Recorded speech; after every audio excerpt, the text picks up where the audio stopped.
Well, hello, my name is Sue Kelso. I'm a co-founder of the Good Hart Artist Residency. This interview is the first in a series of monthly artist interviews we will be doing this year as we celebrate our 10th year of hosting creative people in Good Hart. I'll get things started and then turn things over to Megan Klco-Kellner and Good Hart alum artist Kalina Winska. But first, I want to start by thanking the many volunteers, donors, partnering organizations, our board of directors, and the organizations shown here that support us in this artist residency program. Thank you, thank you. So Kalina Winska was the first artist we hosted in collaboration with Crooked Tree Art Center, and we could not have been luckier. Meeting Kalina and working with her was a pleasure. Kalina was living in Florida and working in Georgia at Valdosta State, and she arrived in Good Hart in May of 2014 during a polar vortex with ice still on the lake and mounds of snow on the driveway. We outfitted her with some winter gear and her residency was off to a start. During her stay, we held an open studio for Kalina, and the community was invited in to see her work, to meet her, and to enjoy some good food. During her stay, she also led a well-attended workshop at Crooked Tree Art Center. There are many in this community that will be interested in catching up with you, Kalina, and your art by watching this interview. This is Kalina's work from 2014 when she was in residence here. Kalina's beautiful work and the unusual weather with the polar vortex made it a memorable start to the program. So now for introductions. Kalina Winska is currently living, working, and making art in Seattle, Washington.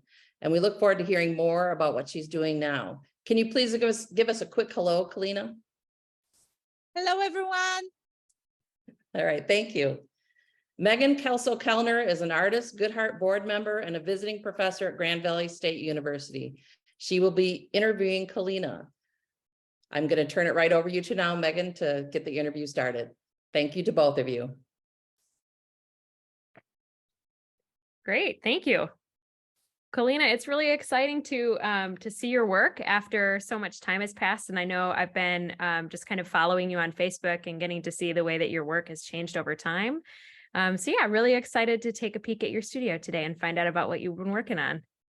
I think first question, I'm just wondering, yeah, if you could tell us a little bit about what you've been up to and maybe something that you're working on that you're really excited about right now. Yeah, so I think it's a lot of things suddenly at one time.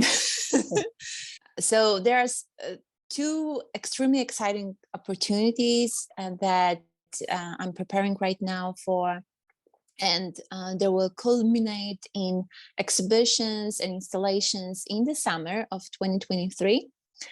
And so I'm so excited because the place where I can share officially that I'm slotted to create a huge mural at one of the new buildings for Meta, formerly Facebook. So they commissioned me to create a really large mural. It's about 74 feet by 25.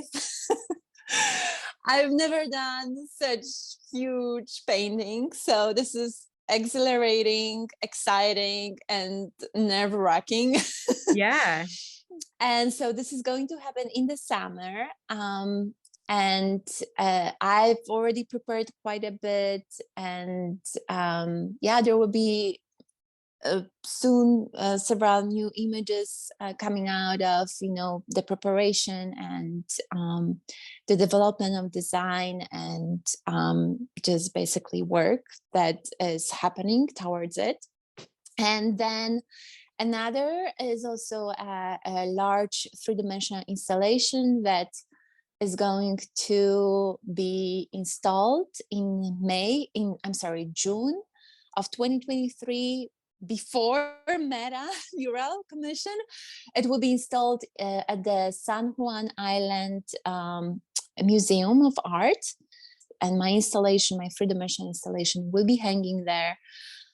So it's also quite a big project, and it's something that will be 3 times larger than what I made last summer in Atlanta. So it's 3-dimensional work. And so, yeah, so it's quite interesting. There are these 2 large projects that are taking place both in summer. So there's a lot of now, starting this month, I have a lot of preparation for this. I mean, preparation, a lot of prefabrication also of parts of both installations. So yeah, so this is really exciting. So there was a lot of, things that happened last year. Some exhibitions, sometimes even small opportunities that I had came across, and that actually led me to some exposure and to get some larger projects on. That's super exciting. You have a busy year ahead of you. Yes. Could you, I know you've done some installation work and you said mural work is new. Could you tell us a little bit about what that preparation looks like in your studio? Because obviously those are like on-site projects, that'll happen in that space, but what does that preparation kind of look like now? So, yeah, so since I will have a very limited time, that requires me to plan really well beforehand and actually prefabricate some parts of that large mural. So I actually am gonna use the materials that I know, that I'm familiar with, and I really love the quality of Yupo paper, the quality of the marks and stains that I can achieve with inks or watercolor on that paper. And I found ways to actually mount a large sheets of that paper. And so it will be a sort of collage way of bringing the pieces that I will create in my studio throughout the next several months. Yeah. So we prepare some parts of painting, basically that huge painting, in my studio, and then assemble them and attach or glue directly onto the wall. Wow. Apart from that, there will be also, painting directly on walls. So it will be a little bit of both. Of course, this still requires, the design. There are lots of already designs that I made, but there will be one final where I will need to just really make sure that I know which part goes where. So that there's a lot of things that I didn't have to think about when I before, or still now, when I make paintings like these on the Yupo paper or canvas, where it takes some time. There are layers, there's certain process in place, but it's still relatively small.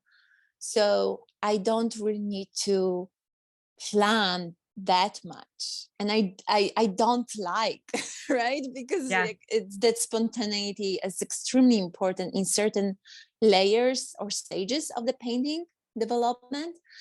And here it will be a little bit different process, where I actually know quite well what's the final result. Mm-hmm. And I need to, so there will be a lot of preparation on Yupo paper in my studio, with techniques that I know and processes that I know, that I'm familiar with and I feel very comfortable. Also, that allows me for making errors, and if I need to create more sheets of paper with painting on it, because I'm not sure what's going to work in this space, I think to some degree I can make some decisions, or edit things, or just completely remove and just make another smaller piece of painting that I can use later. So there is some degree of experimentation that can use during that time before actually getting onto the site. Once I'm there, this is it. Right. Yeah. Yeah. Oh, that's really exciting. Yeah, I can imagine, just like you're talking about, that's a huge challenge to to sort of design out something that way versus, I mean, I guess one of the things I wanted to ask you about in your work is that, you can see this evidence of all of these layers that you're creating, and that some of them do look like they're sort of like responding to something that may have happened more organically, like an ink spilling or an ink blotting or something like that. So I wondered if you could just tell us actually a little bit about sort of your process of how you kind of build up these layers and textures, and maybe some of the techniques that you use.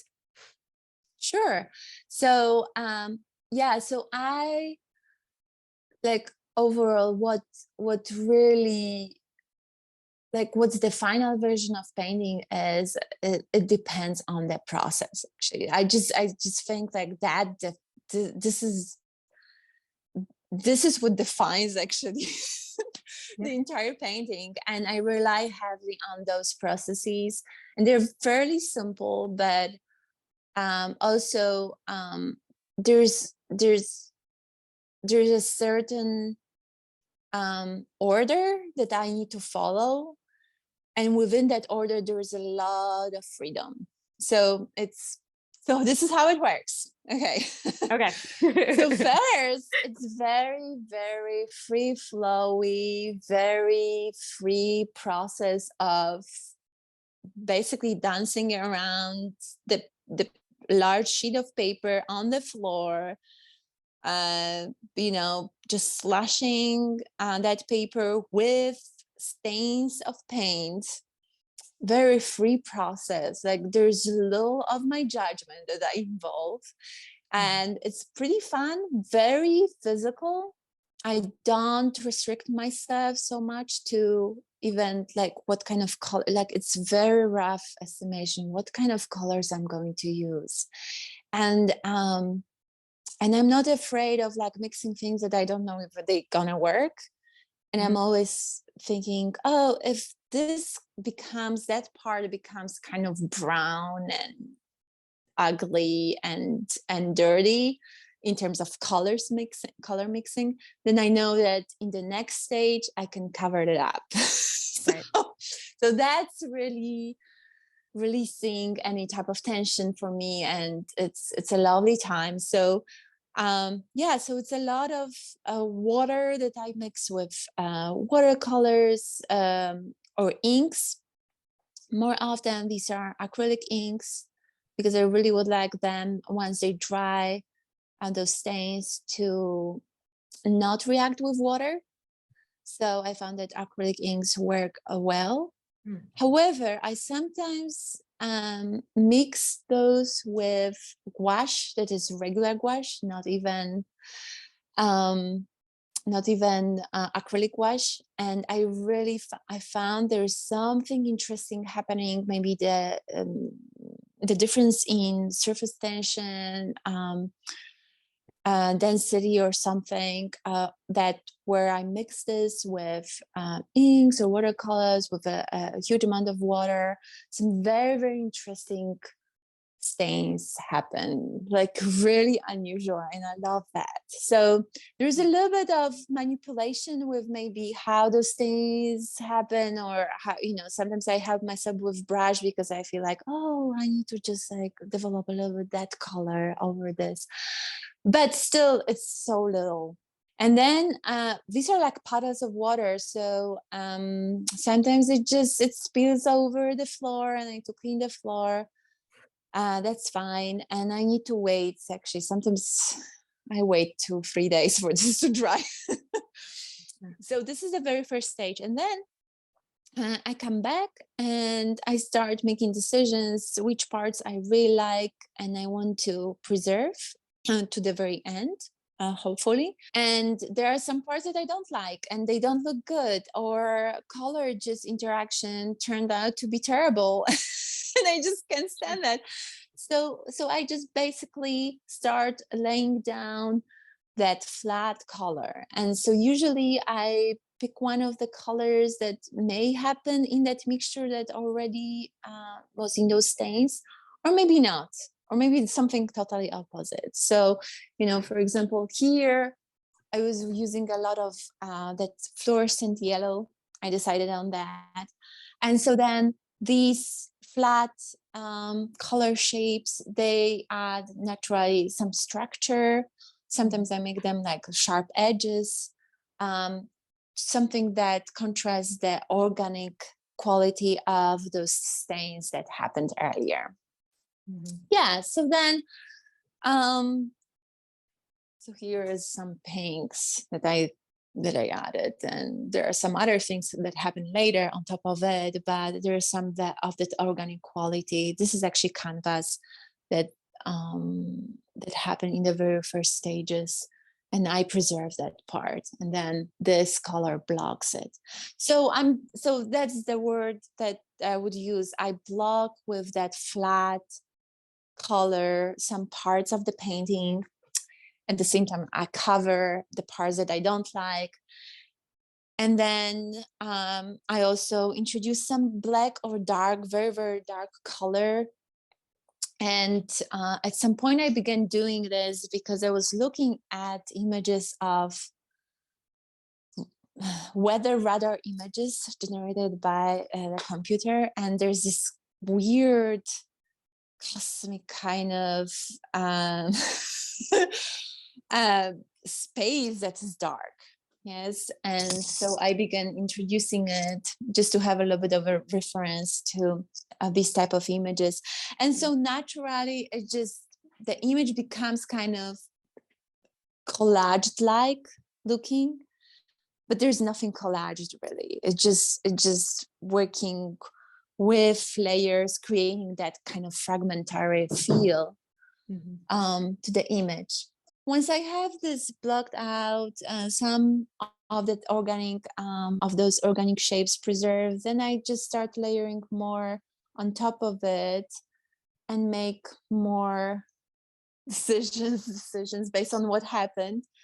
I bring more details, and eventually I end up with some parts that are very developed in terms of detail, where I introduce paint pens to create some tiny little marks accumulated.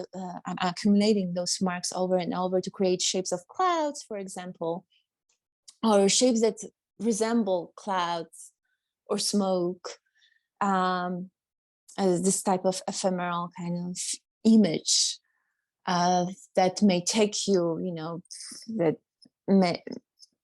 may trigger this kind of images that we observe in atmosphere or just generally outside. And then, even graphite pencil. This goes on top of all the paint. So as long as I can make, as long as the surface is still smooth, and UPOL actually allows for that, and I love that.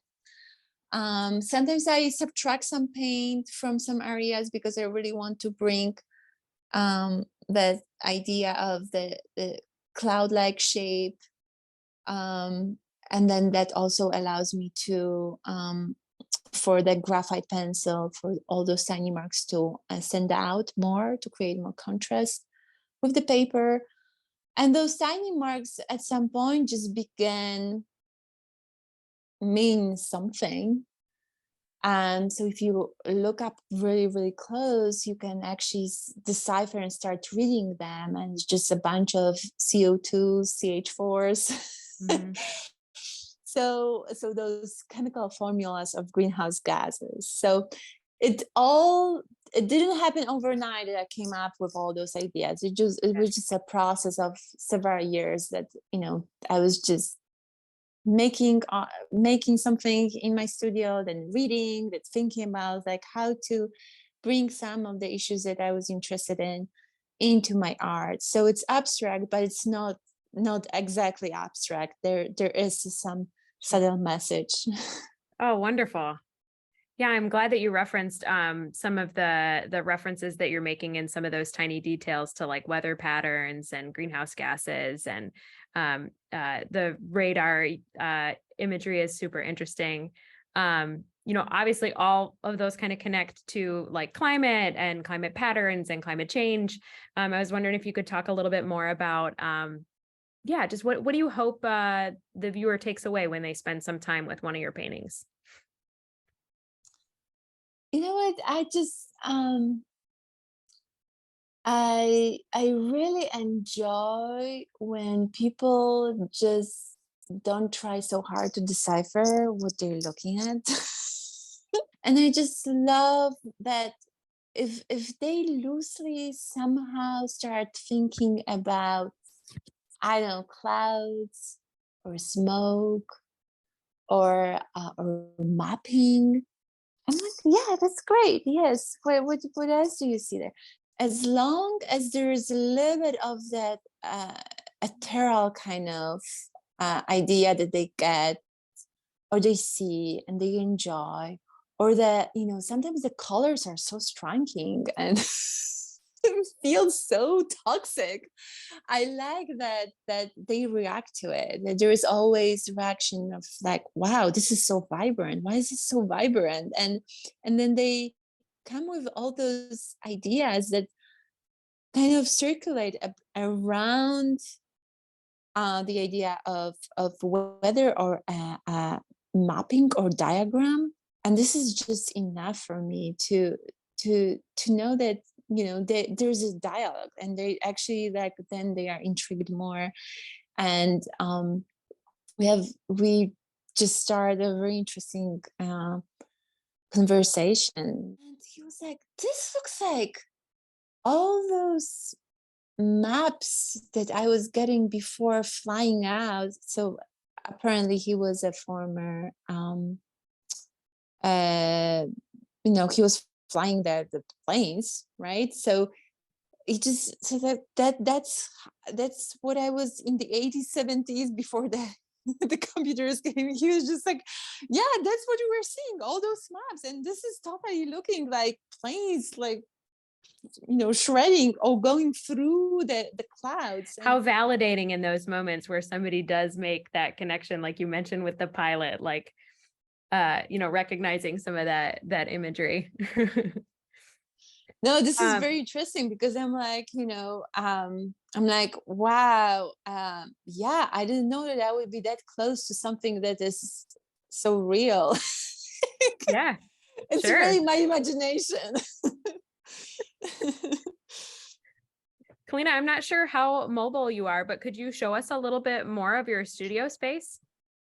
Yes, of course. It might be, a little bit of hit and miss, but I would try to. So yeah, my studio, the studio is not that big, but it's certainly an improvement from my previous studio.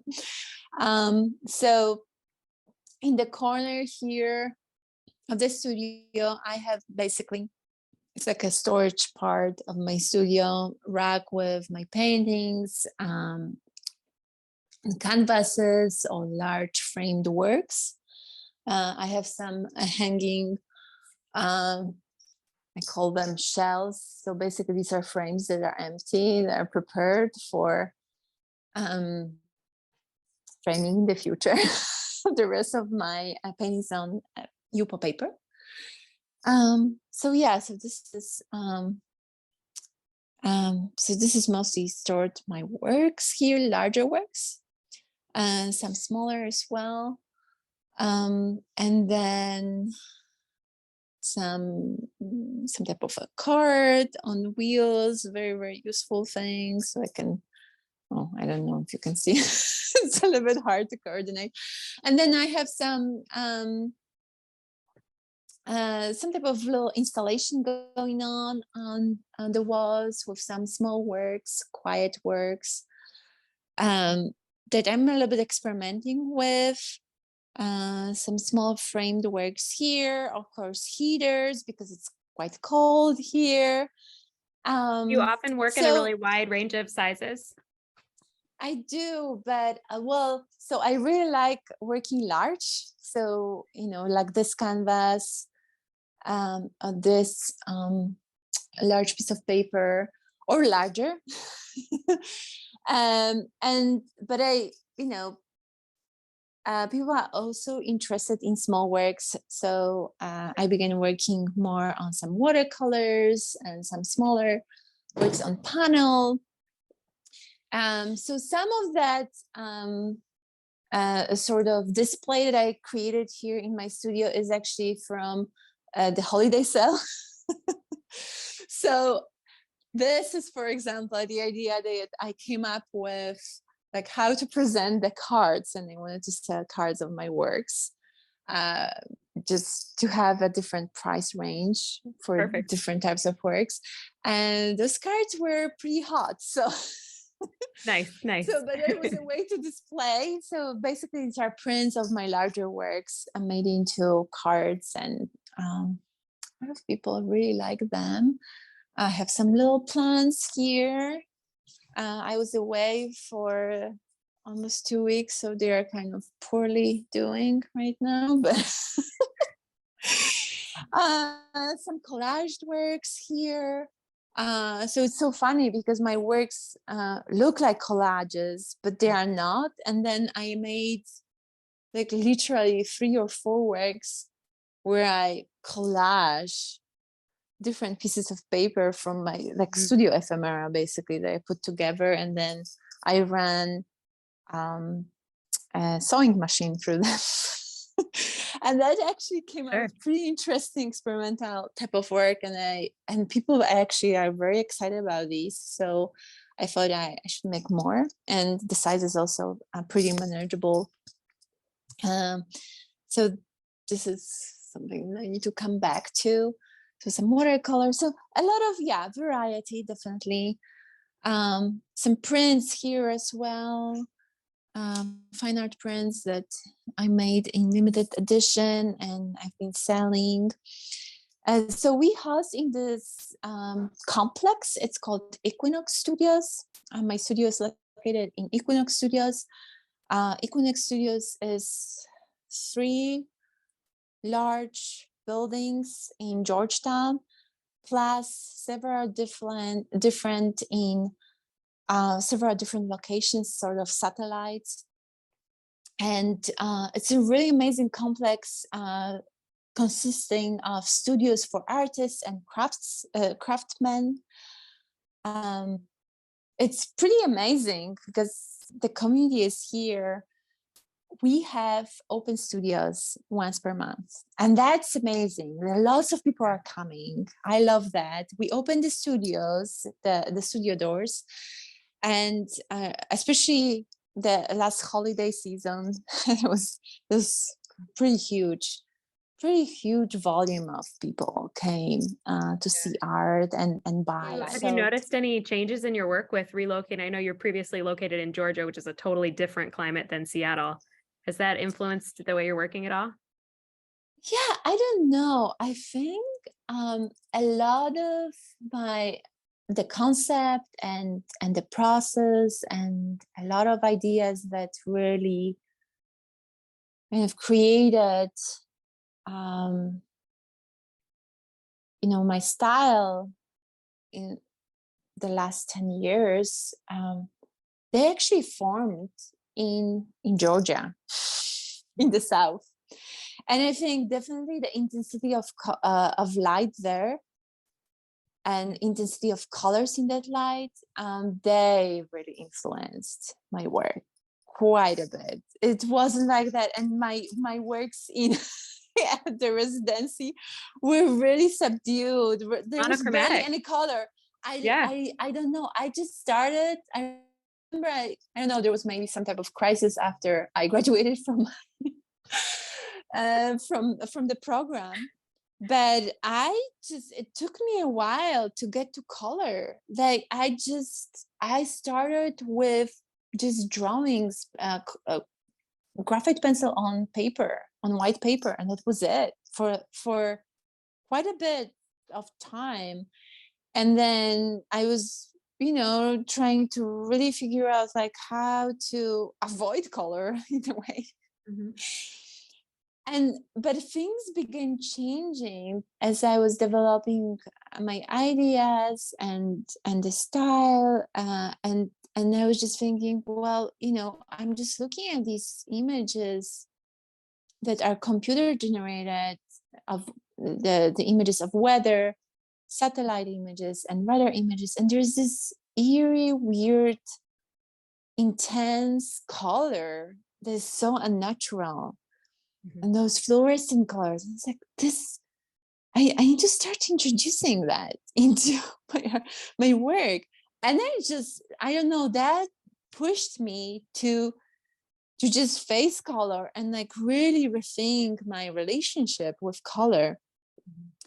And then I also began teaching more of two-dimensional design uh, at the university in Valdosta. And I just rediscovered color. I just began looking at Joseph Albers' studies and was so much enjoying all the exercises for my students.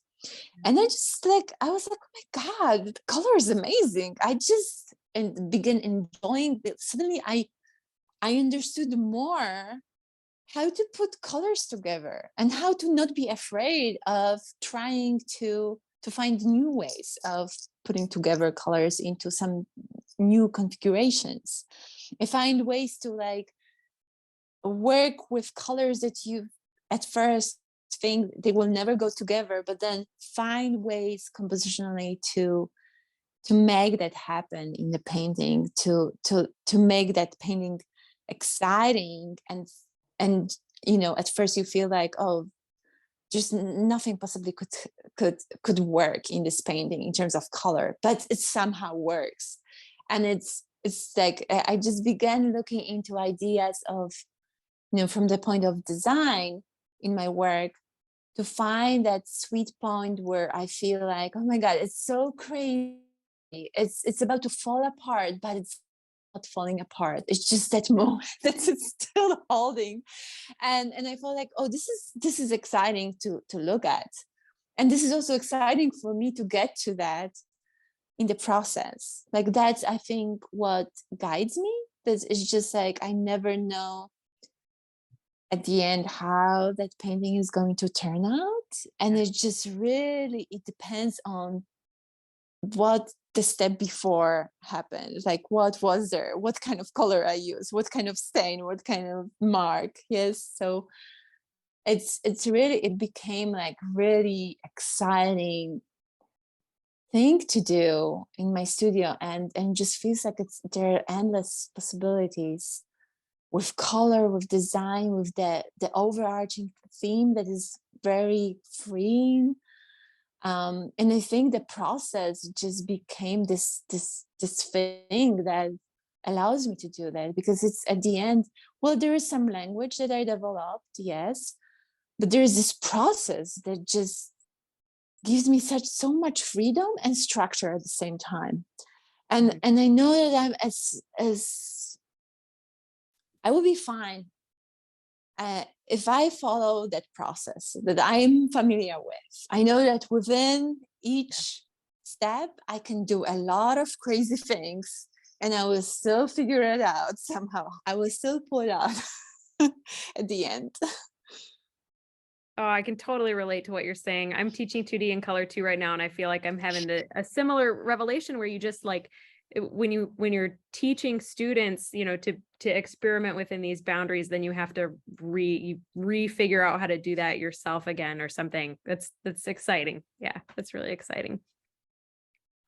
Well, Kalina, I've really enjoyed talking to you. Was there anything else that we didn't talk about that you wanted to share? Yeah, I really enjoy sharing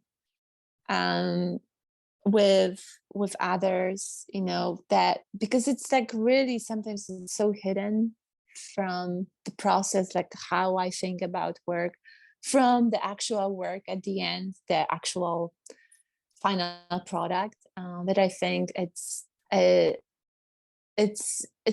something always new and different for audience to hear that. And it's quite interesting probably to see things or to imagine what's happening behind the scenes from the perspective of an artist.